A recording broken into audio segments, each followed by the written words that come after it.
कहियो खड़ा होके खस्ता कहाँ कहाँ काठी मिली सुन ल बेवस्ता ढोरीपुर में पान कहियो जोबनपुर में नसता मोहन वाला ताजा राजा कट जाई रसता आवो हमारा लंदन चाहता रहो तू तो लंदन आवो हमारा लंदन चाहता रहो तू तो लंदन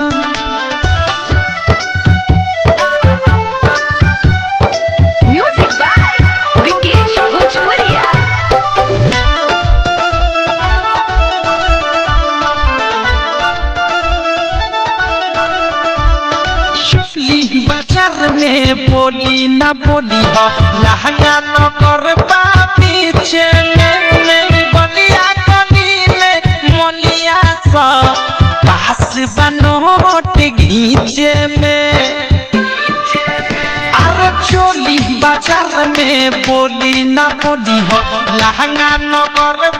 पीछे में बलिया गली में मोलिया सा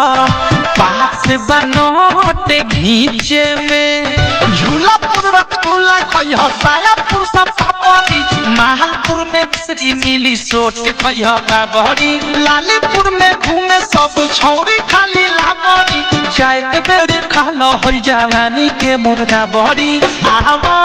हमारा लंदन चाहता रहो तू तो लंदन आवो चाहता रहो तू तो लंदन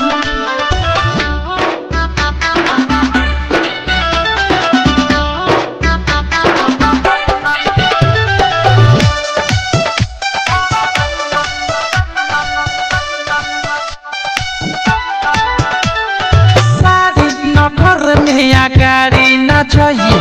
कमर नगर न तो छूट जाई नगर में धान के मारी ए राजा मुहरा फूट जाई और सारी नगर में गाड़ी न जाई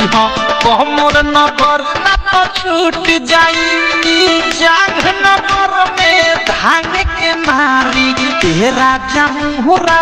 फूट जाई पेट नगर में लेट न करियो लोहा के पीठ आगा पुरते साथाई बच्चों के दो पीठ बा राइट खारो धस फरियाद दो चीज बा चुमा लेके देखई मिठाई से मीठ बा आवो हमारा लंदन चाहता रहो तू तो लंदन आवो हमारा लंदन चाहता रहो तू तो लंदन